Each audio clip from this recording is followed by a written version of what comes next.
Hey friends, Peggy Hall here from thehealthyamerican.org.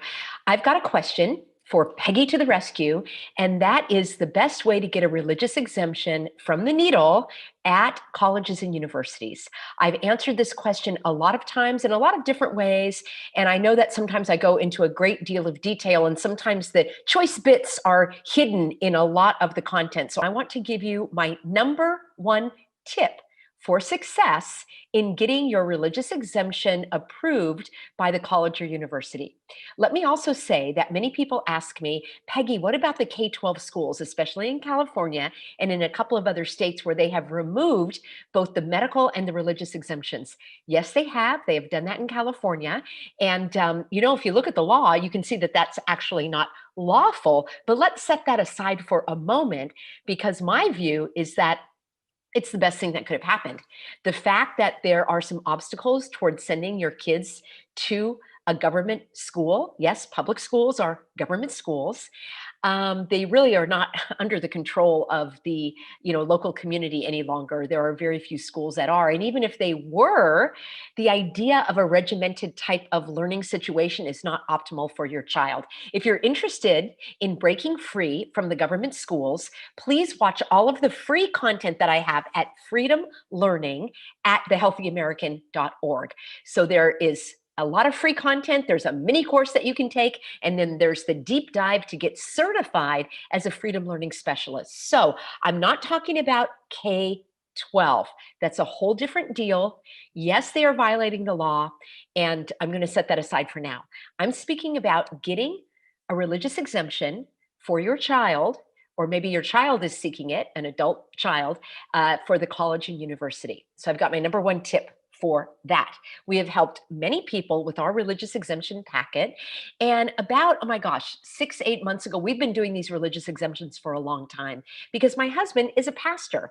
And the way that this came up is that people asked us, Peggy, do you know how to get the religious exemption? And because I study the law, I'm not giving legal advice. I'm just giving education and information for you to review and learn and understand and apply. So I'm not giving legal advice, nor do I have an attorney referral, nor do you need an attorney to get your religious exemption.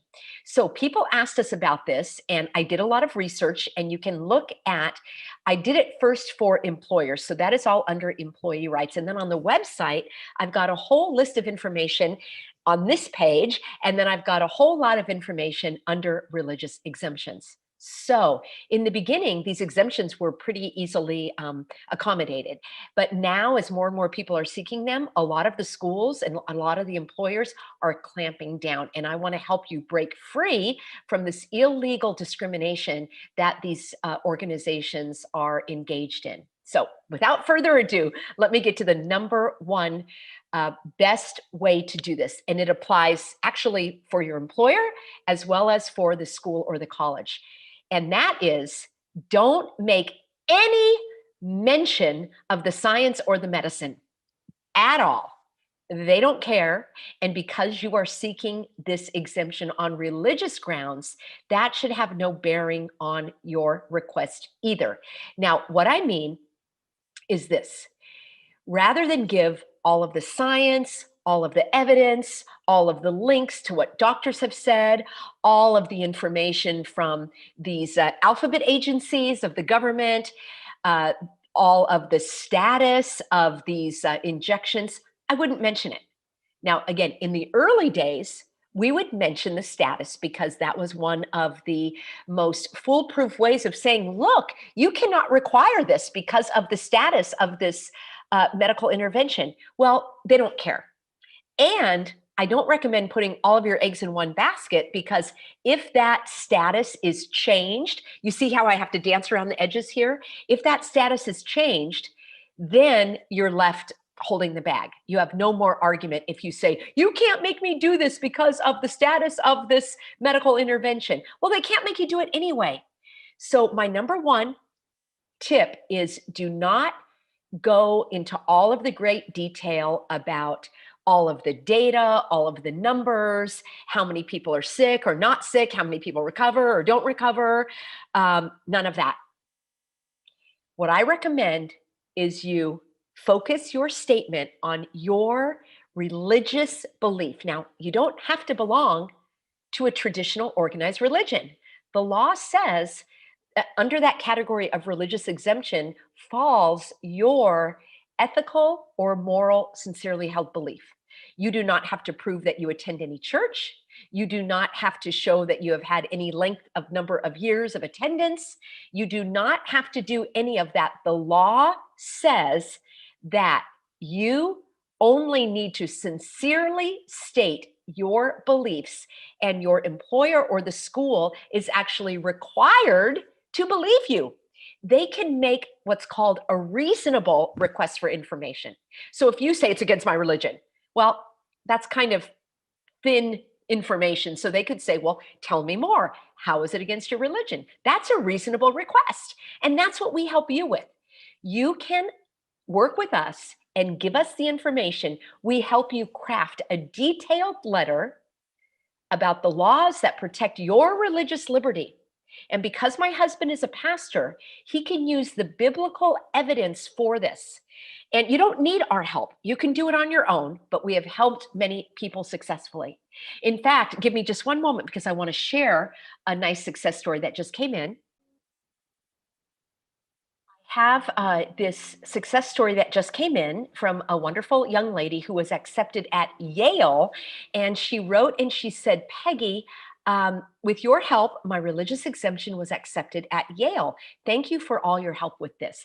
And I asked her if I could share the story and go into a little bit more detail. So I'm going to share that in another video.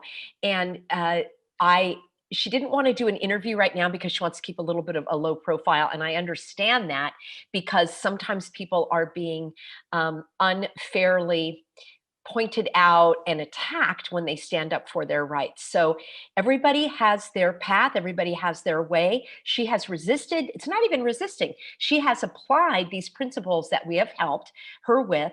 And I am so happy to hear that. I've had many, many success stories where people are writing to me saying, you saved my husband's job. My mom was able to get the medical care that she needed. Friends, you need to stand up for your rights. Now, I know there are a lot of stories where people are still struggling, and that's why I want to help you. We are about to expand our religious exemption offering and service. And so that's going to be our religious exemption concierge service. So for those of you that are struggling, or maybe you put in an exemption without our help and it was denied, we want to help you with the appeal. So I'll be telling you all about that in an upcoming video. But I wanted to leave you with this. Make sure when you put in your religious exemption that you focus on the religious aspect of it. So that may be that you keep your body pure as a temple of the Holy Spirit. It may be that you do not put anything on your face because you're supposed to stand before God with your face unveiled and that you're made in his image and you don't restrict your breathing. It may be that you see any kind of medical intervention as something that is a harm to your body, and that your religious belief, your sincerely held ethical and moral belief makes that not possible. I hope that you'll watch the video that I did with Michaela. She got a religious exemption and she helped other people at her big company get this. And it is possible. You can do it. And I want to help you with it. So thank you, everybody who has been on board with us. It takes a lot of time and effort for us to create these packages because they're done so individually. So thank you, everyone who trusts us with this work. I also got an email from somebody who said, Peggy, I spent a lot of money with somebody who scammed me and they took my money and they didn't do anything. So it's like, oh my gosh, I hate to hear that. You don't need an attorney. We can show you how to do it. And if you want to do it on your own, I've got dozens and dozens of videos that tell you exactly what to do. You can also go on the website. Let me share my screen real quick here. You can go on the website under this page with the word that cannot be said. And when you click there, you'll see I have tons of information for you. I also want you to download this free information about your rights and getting exemptions that will really help you get all of the background and foundation so that you understand how to defend yourself. And it just goes on and on. I have tons and tons and tons of information.